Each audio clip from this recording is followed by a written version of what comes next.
Hello friends, బాగున్నారా? Welcome to my lovely baby vlogs 123. నా ఛానల్ని మొదటగా చూస్తున్నట్లయితే ఫస్ట్ సబ్స్క్రైబ్ చేసుకోండి ఫ్రెండ్స్. అందరు మహిళలు ఎదురు చూస్తున్నట్లుగానే శ్రావణ మాసం రానే వచ్చింది. అయితే మొదటి శుక్రవారం ఈ నెల 9, 2024 గురువారం పూజ చేసుకున్నట్లు అయితే అందరికీ చాలా మంచిది. అదేవిధంగా మన దగ్గర అమ్మవారి విగ్రహం ఉన్నట్లు అయితే పాలతో శుక్రవారం ఉదయం అభిషేకం చేసినట్లు అయితే అందరికీ చాలా మంచిది.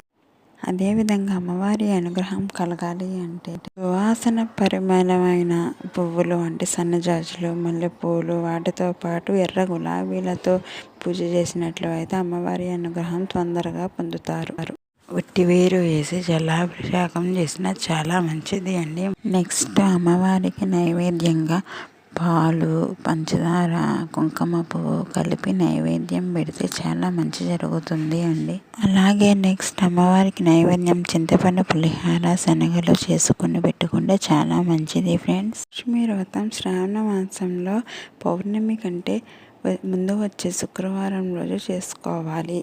పౌర్ణమి కంటే ముందు వచ్చే శుక్రవారం మనకి రెండో శుక్రవారం అవుతుంది. అది మనకు ఈ సంవత్సరం ఆగస్టు 16వ తేదీ రెండవ శుక్రవారం వచ్చింది. అంటే అప్పుడు మనకి కుదరకపోవచ్చు కొన్ని కారణాల వల్ల.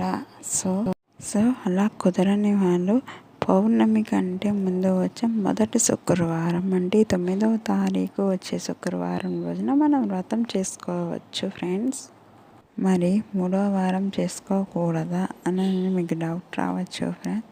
మొదట వారం, 2వ వారం కుదిరిన వాళ్ళు చేసుకుంటారు, కుదరని వాళ్ళు 3వ వారమైనా చేసుకోవచ్చు ఫ్రెండ్స్. కొన్ని కారణాల వల్ల మొదటవ వారం, 2వ వారం కుదరలేని వాళ్ళు 3వ వారం అయినా ఈ వ్రతం చేసుకోవచ్చు అండి.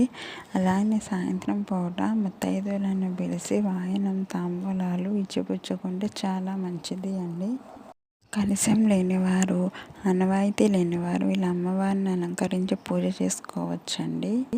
అయితే నెక్స్ట్ ఫ్రెండ్స్, మొదటి శ్రావణ శుక్రవారం పూజ చేయాలి అనుకున్న వాళ్ళు 9వ తారీఖున పంచమి తిథి వచ్చింది, హస్త నక్షత్రం వచ్చింది ఫ్రెండ్స్. పూజా సమయం ఉదయం బ్రహ్మ ముహూర్తంలో వ్రతం చేసుకోవాలి ఫ్రెండ్స్. ముహూర్తం అంటే తెల్లవారుజామున 4:30 నుంచి 7:28 లోపు వ్రతం కంప్లీట్ చేసుకోవాలి ఫ్రెండ్స్. అప్పుడు కుదరని వాళ్ళు సాయంత్రం 5:30 నుంచి 7 గంటల లోపు ఎప్పుడైనా పూజ చేసుకోవచ్చు. అదేవిధంగా నెక్స్ట్ 6:30 నుంచి 3 ముత్తైదువులను పిలిచి తాంబూలం ఇచ్చినా కానీ చాలా మంచిది ఫ్రెండ్.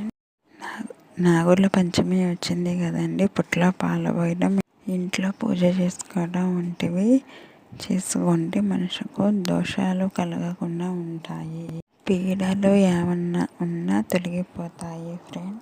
వీడియో నచ్చినట్లయితే లైక్ చేయండి, షేర్ చేయండి, సబ్స్క్రైబ్ చేయడం మర్చిపోకండి. వీడియో ఎలా ఉన్నదే కామెంట్ సెక్షన్లో కామెంట్ చేయండి. Thank you for watching. Please give me support.